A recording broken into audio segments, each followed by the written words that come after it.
Share one of my experience कि मुझे भी एक बार साइटिका पेन हुआ था, जो कि मेरा एक साइड का कुल्ला में आप देख सकते हैं वहाँ पे हुआ था। तो मैं उसको किस तरह से अपने आप को ठीक किया था, ये मैं आपको आज एक्सप्लेन करूँगा। तो तो मुझे जब पहले पेन हुआ तो मैं इसके लिए आपका डॉक्टर के पास गया था, अपने एलोपैथी डॉक्टर के पास।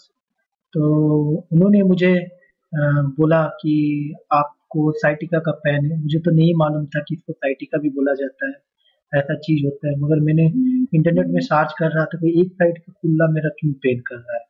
जब चलता था तो एक कई जगह पे एक जगह पे बैठ गया, जब खड़ा हूँ तो पेन करने लगता था। तो ये क्यों हो रहा है? मैं पूरा शकुनी मामा का जैसा लंगड़ाते-लंगड़ाते चल रहा था। मतलब इतना ज़ोर से पेन करता था।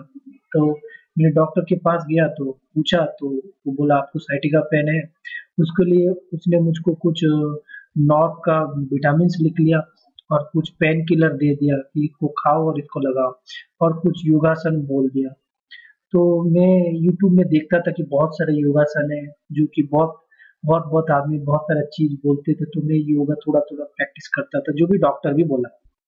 तो मैं उसको करने से मेरा और पेन बढ़ने लगा ये योगासन। तो मैं अब करूँ क्या? तो इसके लिए बड़ा टेंशन लगा मुझे। तो ये किस तरह से मैं क्यूर करूँ बोल के, तो वहीं पे मुझे मालूम चला कि ऐसा साइटिका के बोल के एक चीज़ होता है, जो कि एज हो जाने से आदमी को ग्रेटर देन 40 और 45 तो ये होने लगता है। ज़्यादातर ये लेडीज़ लोगों को होता है, क्योंकि उनका मेंस्ट्रुअल पीरियड बंद हो जाए तो कमर दुखने लगता है, आपको मालूम है, घुटना दुखने लगता है, पेन होता है, ये सब बुढ़ापा का बीमारी होता है। मगर ये 35-37 एज में ये क्या चीज़ हुआ है मुझे? तो it was a very surprising thing for me. तो इसके लिए मैं छटपटा गया, क्योंकि पहले भी मैं अपना दाँत का दुखना, पाइल्स, ब्लड प्रेशर को ठीक किया हूँ, अस्थमा को भी ठीक किया हूँ आयुर्वेदा से। तो मैं ये बिलीव करता हूँ कि आयुर्वेदा से ये ठीक होगा। तो मैं इसके इलाज के लिए फिर पतंजलि गया। पतंजलि में एक डॉक्टर था, तो उससे मैं ये बात किया, तो उसने मुझे कुछ सवाल पूछा। तो मैं ये आपको नेक्स्ट स्लाइड में दिखाऊँ? हाँ, तो उसने पूछा कि आपका पेट साफ रहता है? आपका खान-पान क्या है? आप क्या खाते हो? कितना बजे उठते हो? क्या करते हो? सब पूछा। उसके बाद उसने वो मुझे कन्क्लूड किया कि ये आपका बात पीत एंड कफ इम्बैलेंस है, तो इसके लिए हुआ। तो उसने मुझे एक प्रिस्क्रिप्शन दिया और लिख दिया और बता दिया। तो मैं वो डिटेल्स बाद में जाऊँगा, तो पहले मैं आपको बताऊँ ये बात पीत कफ क्यों इम्बैलेंस हुआ। देखो, मुझको कंटिन्यूअसली कॉन्स्टिपेशन होता था, इसीलिए मुझे पाइल्स हो गया था, तो मैंने पाइल्स का ट्रीटमेंट किया था। फिर कभी-कभार बीच में हल्का-फुल्का कॉन्स्टिपेशन होता है। तो अगर पेट साफ ना हो, तो ये हमारा बॉडी में बात पीत कफ का इम्बैलेंस हो जाएगा, ओके? जो कि आपको मालूम भी नहीं चलेगा। अ, नॉट ओनली ये कॉन्स्टिपेशन, आपका अगर इंडाइजेशन हुआ, खाना खाना अच्छे तरह से पचा नहीं, और आपका अगर आदत सही नहीं है, लाइफ़स्टाइल सही नहीं है, देर रात तक आप जग रहे हो, तो भी ये बन सकता है आपको, ओके? वात पित्त कफ आपका इम्बैलेंस हो जाएगा। तो ये अब क्या होता है ना, पित्त बढ़ गया, फिर वात इम्बैलेंस हो जाएगा। तो बाद वायु, तो ये क्या होता है, इसका वजह से क्या हो जाएगा ना कि ये बात इंडाइजेशन हुआ। नेक्स्ट स्लाइड में मैं आपको दिखाऊंगा, you can understand that one. It this मुझको ये 36 साल में हो गया, तो आई वाज वेरी सरप्राइजिंग क्यों हुआ। It may be my lifestyle problem, I think. when I talk with doctor, I comes to know. So indigestion leads to acidity, gas formation, and imbalance of pitta and vata, okay, which leads to constipation. Please keep it in mind, okay? Indigestion को हमेशा दूर करना है। तो indigestion कैसा दूर करो, खान पान कैसा, उसके लिए एक वीडियो बना के छोड़ूंगा आपको। Then this gas moves different part of the body and it leads to different disease, understand? तो ये गैस जब बनेगा, ये पित्त दोष है, तो ये बॉडी में हर जगह जाएगा, माथा पे जाएगा तो आपको माथा दुखने लगेगा हमेशा, जहाँ भी जाएगा वो वहाँ पे अटक जाएगा, तो आपको प्रॉब्लम क्रिएट करने लगेगा, यू अंडरस्टैंड? हाँ, तो इसका वजह से 3 दोष इम्बैलेंस हो जाते हैं, बात, पित्त एंड कफ। तो ये जो बात और पित्त has suppress my sciatica nerve, जो नर्व है मेरा sciatica nerve L4 L5 S1, okay? ये रीजन 3 होता है जो कि ये गैस हो या कोई भी कारणवश मान लो मेरा तो वो डॉक्टर ने बोला कि वात और पित्त आपका बढ़ गया है, तो इसके लिए ये हुआ है, तो मतलब ये जो 3 नर्व है ना ये दब गया है उसकी वजह से। ओके, तो क्या होता है ना, कभी कभार किसी को एक्सीडेंट हो गया तो ये भी दब जाता है, तो उसका पेन स्टार्ट हो जाता है, कोई भी कारणवशत हो सकता है। ओके, तो ये मेरे को ये बात पित्त का वजह से हुआ, तो इसको लिए इसको साइटिका पेन बोला जाता है। Okay, and this was exactly happened to me, it was my guess and my perception. Okay, तो I was thinking in that कि मुझको ये हो सकता है। तो एक न्यूज़पेपर में एक ऐड आया था हिंदी में, तो मैंने ये आपके लिए डाल के रखा है कि कूल्हे का दर्द के जो कारण सामने आते हैं वो कैल्शियम और vitamin D. So this is also one more important thing कि कैल्शियम और विटामिन डी की वजह से भी ये हो सकता है। तो मैं ये भी सोचा, तो मैंने क्या किया ना, दूध में हल्दी डाल के खाना स्टार्ट किया। दूध में हल्दी डाल के खाना खाओ तो थोड़ा सा तो आपको आराम मिलेगा, मगर कंप्लीट आराम नहीं मिलेगा, फिर भी ये दुखता रहेगा, कुछ नहीं कम होगा आपका। ये vitamin D and calcium actually जो लेडीज को ये ज्यादातर प्रॉब्लम होता है, क्योंकि उनका जो मेंस्ट्रुअल पीरियड बंद हो जाता है, तो उसके रिलेटिवली जो हार्मोनल इम्बैलेंस होता है उसके वजह से आपका कैल्शियम और विटामिन डी सिंथेसिस बॉडी में नहीं होता है। तो इनके वजह से लेडीज को पीरियड्स के बाद ये सब प्रॉब्लम स्टार्ट होता है, साइटिका हुआ, घुटना दर्द हुआ, हड्डी का हुआ, कमर का हुआ, सब स्टार्ट हो जाएगा उनको। एंड बढ़ती उम्र और व्यायाम का कमी, ये व्यायाम भी ऑल्सो वन योगा, आप अगर रेगुलरली में करता रहता तो ये मुझे नहीं होता, अब जब हो गया तब करूंगा तो और बढ़ेगा। तो इसीलिए जब होता है साइटिका पेन तो आप कोई भी एक्सरसाइज मत करना, सिर्फ सोना, आप आराम करना, that is the particular treatment of your, you don't have to do any yoga. जब सही हो तो तब करो ना भैया, अब नहीं हो आप उसको जबरदस्ती करोगे कि मेरा ठीक हो जाएगा, कभी नहीं होगा। ओके, और एक पॉइंट बोले हैं उन्होंने, कोई आयुर्वेदिक डॉक्टर है, he said that I don't want to mention his name here. So इसका अलावा चीनी का सेवन, तो चीनी भी ज्यादा खाने से एज पर हिज सजेशन ये होता है। ओके, इस समस्या का हम वात विकार कहते हैं, और जब मल क्रिया ठीक नहीं होता तब भी ये समस्या होती है। तो आप देख सकते हैं हाउ, मैंने जो आपको बताया मल क्रिया मतलब ये कॉन्स्टिपेशन, अंडरस्टैंड, तो ये साफ नहीं होगा तो बात पित्त का इम्बेलेंस होगा भैया। तो आप मेरा बात सुनो ही, जो बोल रहा हूँ, तो ये मेरा प्रिस्क्रिप्शन है, डॉक्टर ने मुझको क्या प्रेस्क्राइब किया। तो डॉक्टर मुझको बोला कि ये आपको प्रियोदोषम गुगुल लेना है। प्रियोदोषम गुगुल क्या होता है मैं आपको ये डिस्क्राइब करूंगा नीचे, उसके साथ शिलाजीत रसायन। तो प्रियोदोषम गुगुल एक टैबलेट आपको दिन में 3 बार खाना है। कैसा खाना है ना, आफ्टर मील। और उसके साथ शिलाजीत रसायन एक एक गोली 3 बार, मतलब एक ब्रेकफास्ट के बाद, और एक लंच के बाद, और एक डिनर के बाद। तो ये 3 टाइम में आपको ये खाना है। और उसके बाद और एक बातारी चूर्ण, बातारी चूर्ण हमको हाफ टेबल टी स्पून लेना है विथ मिल्क, वाटर और हनी। मैं उसको पानी में खाता था बिफोर मील, ठीक है। और ये बातारी चूर्ण कैसा लेना है ना, बातारी चूर्ण में ये और एक है एकांग बीज रस, ये 10 ग्राम का पाउडर आता है, उसको इसमें मिला देता हूँ, मिक्स करके पाउडर को अच्छे से सेक कर देना है, और उसके बाद हाफ टी स्पून आपको खाना है।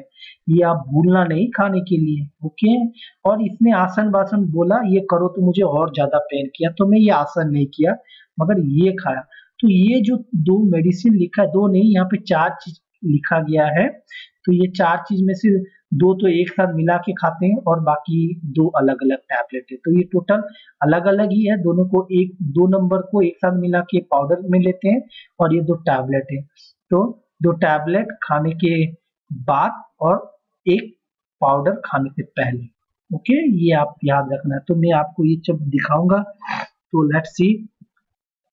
तो देखिए ये है शिलाजीत रसायन बटी, मैंने तो पतंजलि का प्रीफर किया क्योंकि इसका दाम थोड़ा कम रहता है। तो आप झंडू का ले सकते हो, बैद्यनाथ का दे ले सकते हो, किसी का भी ले सकते हो। तो इस शिलाजीत रसायन में क्या होता है ना, जहाँ शिलाजीत है, शिलाजीत मतलब समझते हो कि सेक्स पावर बढ़ाता है भैया, नॉट ओनली सेक्स पावर बढ़ाता है, बहुत सारा चीज करता है, ये याद रखना है आपको। तो इसमें अश्वगंधा है, भूमि आंवला है, हरड़ बहारा आंवला एंड शिलाजीत शुद्ध। अगर शिलाजीत शुद्ध आप खाओगे तो आप अलग, शिलाजीत कैप्सूल खाता है आदमी, देखे होंगे कि उसको सेक्स पावर बढ़ाना है तो शिलाजीत खाओ, शिलाजीत कैप्सूल खाओ। भैया शिलाजीत खाली खाओगे तो आपका घुटना दर्द बढ़ने लगेगा, ये बॉडी में जमा हो जाता है, जहाँ पे पैरों के नीचे जम जाता है और आपका घुटना जमता है और ये पेन करता है। तो be careful when you are taking only shilajit capsule. तो इसीलिए आप शिलाजीत रसायन खाना अगर आपको खाना होगा तो मैं इसको खा लेता था 1 tablet thrice a day after meal with water as directed by the physician. Okay, और ये शिलाजीत रसायन का यूज क्या होता है ना, this is a bath Sama AR pacifier strength enhance. Okay, nervous system में यूज होता है। तो व्हाट डॉक्टर हैज सेड, तो मैं इसके लिए लिटरेचर सर्वे आपके लिए क्या हो, तो नर्वस सिस्टम के लिए ये बहुत अच्छा और ये आपको थोड़ा एनर्जी देगा। तो ये होता है शिलाजीत रसायन का यूज। ओके, तो नेक्स्ट इज योर त्रयोदशंग गुगुल। तो गुगुल त्रयोदशंग मतलब 3 तरह का दोष को विनाश करेगा। क्या चीज ना, गुगुल। अंडरस्टैंड, तो this is the use of Trayodashang guggul. आप देख सकते हैं कि ये तरह तरह का पेन में यूज होता है। तो इसीलिए डॉक्टर ने देखो लुम्बो सक्राल रीजन, वीकनेस ऑफ लुम्बो सक्राल रीजन दिया है या नहीं दिया है। ओके, तो ये अल्टरनेटिव मेडिसिन है जो कि आप खाओगे तो इसमें आपका कुछ साइड इफेक्ट नहीं होगा भैया।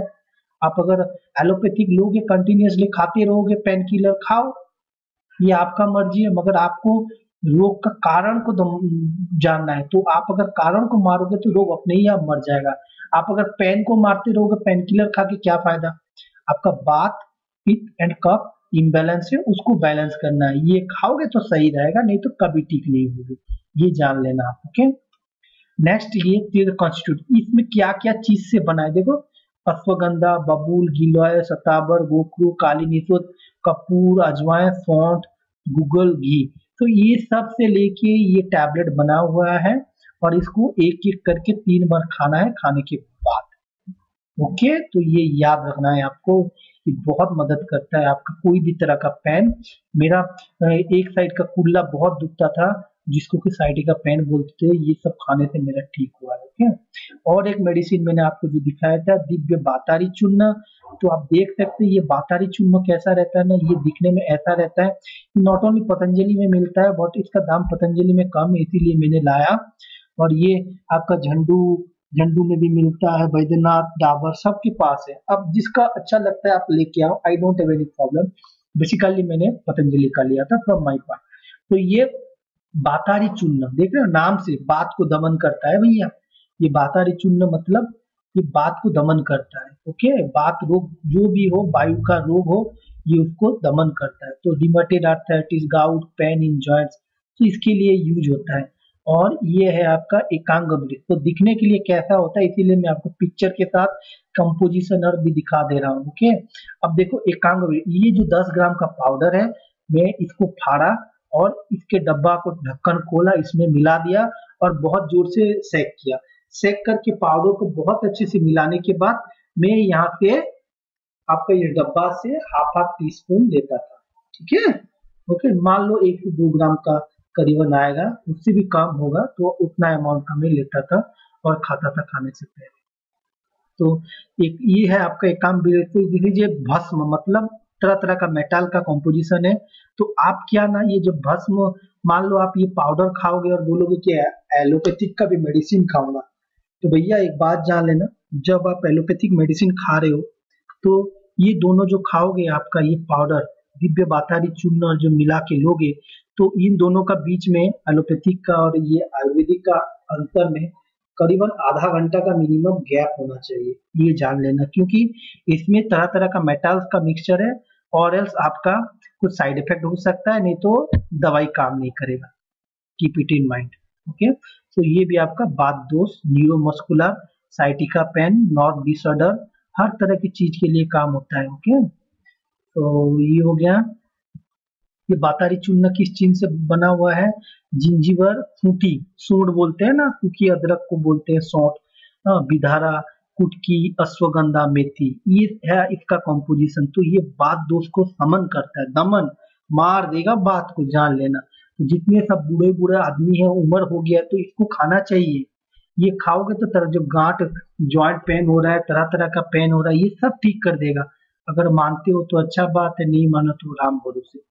इस ऊँटी का तरह तरह का मैंने आपका किस तरह का use, appetiser, digestive, natural pain reliever. Okay, इस तरह तरह का यूज होता है, सोंठ को यूज करते हैं। और ये क्या करता है ना आपका, जैसे कि आपका ये एंटी इंफ्लामेटरी मतलब क्या होता है, देखो आप जो पेन किलर्स खाते हो ना, उसको बोला जाता है NSAID, non steroidal anti inflammatory disease. Okay, तो ये ड्रग्स होता है non steroidal anti inflammatory drugs.